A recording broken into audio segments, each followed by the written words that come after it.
সদ্য সাবেক প্রধানমন্ত্রী শেখ হাসিনা বঙ্গভবনে নয় গণভবনেই পদত্যাগপত্রে সই করেছেন। আর হেলিকপ্টারে নয় বিমান বাহিনীর একটি ট্রান্সপোর্ট উড়োজাহাজে দেশ ত্যাগ করেন তিনি। শেখ হাসিনা ও শেখ রেহানার শেষ 1 ঘন্টা আসলে কেমন ছিল, নির্ভরযোগ্য সূত্রে নিশ্চিত হয়ে পুরো ঘটনা জানাচ্ছেন মিরাজ হোসেন গাজী। বিভিন্ন গণমাধ্যম ও সামাজিক যোগাযোগ মাধ্যমে ছড়িয়ে পড়া একটি ভিডিওতে দেখা যাচ্ছে সামরিক হেলিকপ্টার থেকে নেমে কালো রঙের গাড়িতে উঠছেন শেখ হাসিনা ও শেখ রেহানা। তাড়াহুড়ো করে হেলিকপ্টার থেকে গাড়িতে ওঠার সময়ও তাদের সাথে ছিল স্পেশাল সিকিউরিটি ফোর্স SSF সদস্যরা। প্রশ্ন উঠেছে, হেলিকপ্টার থেকে নেমে গাড়িতে উঠে কোথায় গেছেন শেখ হাসিনা ও শেখ রেহানা, কোথায় পদত্যাগ করেন তিনি, আর দেশ ছাড়ার সিদ্ধান্ত ও পরের বাস্তবতাই বা কেমন ছিল।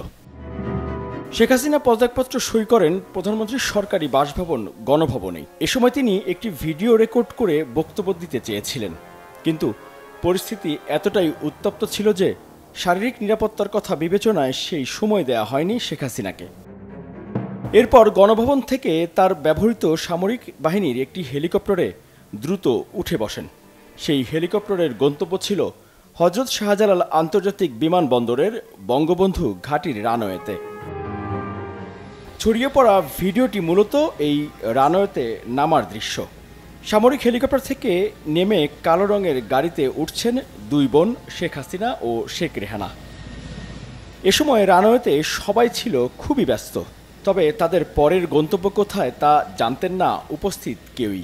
কালো গাড়িটিতে করে সাবেক প্রধানমন্ত্রী শেখ হাসিনা ও শেখ রেহানা পাশের রানওয়েতে রাখা বিমান বাহিনীর ট্রান্সপোর্ট উড়োজাহাজ C-130J উদ্দেশ্যে রওনা দেন।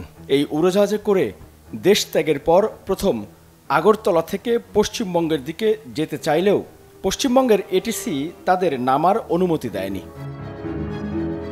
পরে নয়াদিল্লির দিকে রওনা দেয় উড়োজাহাজটি। সেখানে এয়ারফোর্সের একটি ঘাঁটিতে অবতরণ করে শেখ হাসিনা ও শেখ রেহানাকে বহনকারী উড়োজাহাজটি। এখন সেখানে নিরাপদে গোপন একটি হাউসে রাখা হয়েছে শেখ হাসিনা ও শেখ রেহানাকে।